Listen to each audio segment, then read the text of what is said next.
Let's be honest. Does the financial world ever feel like it's speaking a totally different language? I think we've all been there. Well, today we're going to pull back the curtain. Think of this as your personal translation guide, a simple journey to figure out what really makes the markets tick. So, here's how we're going to do it. We're going to start small, with the absolute basics, the building blocks. Then we'll meet the players, see where prices are born, and figure out how they pick winners. And finally, we'll zoom all the way out to see the big picture and why any of this matters in the first place. All right, first things first, the financial building blocks. Before we can talk about the game, we've got to know what the pieces are, right? What is actually being bought and sold? Let's get into it. So that stuff has a name, a financial security. And really, it's just a fancy term for any financial asset that's worth something and can be traded. At its core, it's basically just a formal contract that says you either own a piece of something or you've loaned someone money. Okay, so securities pretty much come in two main flavors, equity and debt. Think of it this way. With equity, you're an owner. You're buying a stock, which is literally like buying a tiny slice of the company's pizza. You're hoping that pizza gets bigger and more valuable, right?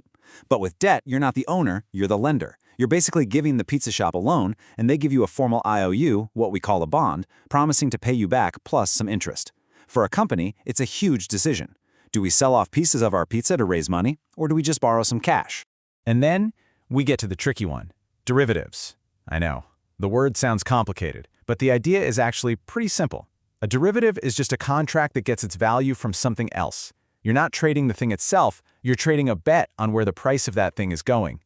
So that airline ticket analogy, it's perfect. The derivative isn't the plane ticket, it's the agreement you made about the price. And the value of that agreement changes based on what's happening with the actual ticket prices. Okay, let's ground this in the real world, because that's where it gets interesting. Look at this, a futures contract for cocoa. Imagine you're a big chocolate company. You know you're going to need 10 tons of cocoa beans in a few months, but you're worried the price might shoot up. So what do? You buy a futures contract today to lock in the price for those beans in the future. It's a way to protect yourself from risk. See, these seemingly complex things have super practical, real-world jobs. Okay, so now we know what is being traded, the securities. The next logical question is, who is doing all this trading? Let's meet the market players. First, you've got the speculator. This is probably the one you've heard of. Their whole game is betting on which way prices are going to move. They're trying to get in, make a quick profit, and get out. They're not just comfortable with risk, they live for it. And then you have their polar opposite, the hedger. If speculators are running towards risk, hedgers are running away from it. Their goal is to reduce uncertainty. That chocolate company we talked about, they're a classic hedger. They're not trying to gamble on cocoa prices, they're trying to make sure a surprise price spike doesn't ruin their business. So you have one group chasing risk and another group avoiding it. How do they find each other? Well, that's where the market maker comes in. These guys are absolutely essential. They provide what's called liquidity, which is just a fancy way of saying they make sure there's always someone to trade with. They're constantly quoting a price to buy and a price to sell, and they make their money on the tiny difference between those two prices, called the spread. And last but certainly not least, we have the institutions.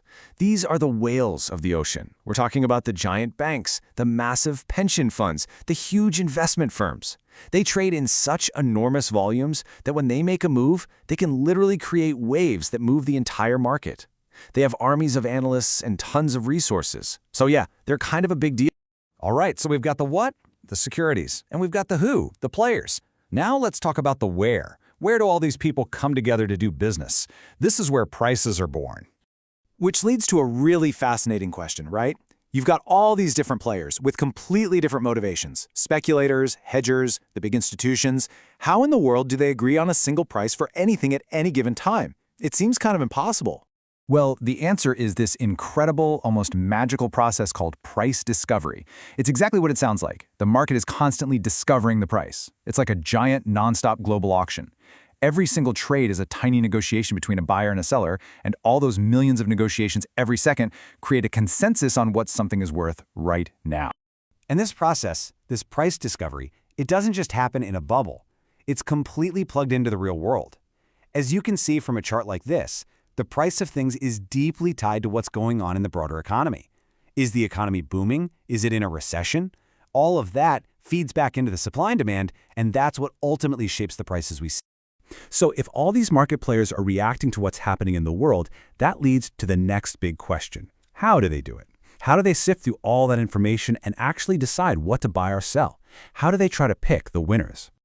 Well, most players fall into one of two main camps. First, you have fundamental analysis. Think of these people as detectives. They're digging into a company's health, its profits, its leadership, its place in the industry, to figure out what it should be worth. It's a long-term game. Then you have the other camp, technical analysis. These guys are more like psychologists or pattern finders. They don't care about the company's earnings reports. They care about the chart. They believe all the information they need is in the history of the price itself, and they use that to predict what's next. It's a much shorter-term approach. Okay, for our last section, let's zoom out one final time. We've seen the pieces, the players, and the process. But why? Why does this whole complicated system even exist? Let's look at the big picture. So really, why should you care about any of this? Because this system is basically the engine of the modern world. It's how great ideas get funded. It's how companies raise the money to invent new things and create jobs. It's how governments build roads, bridges, and schools.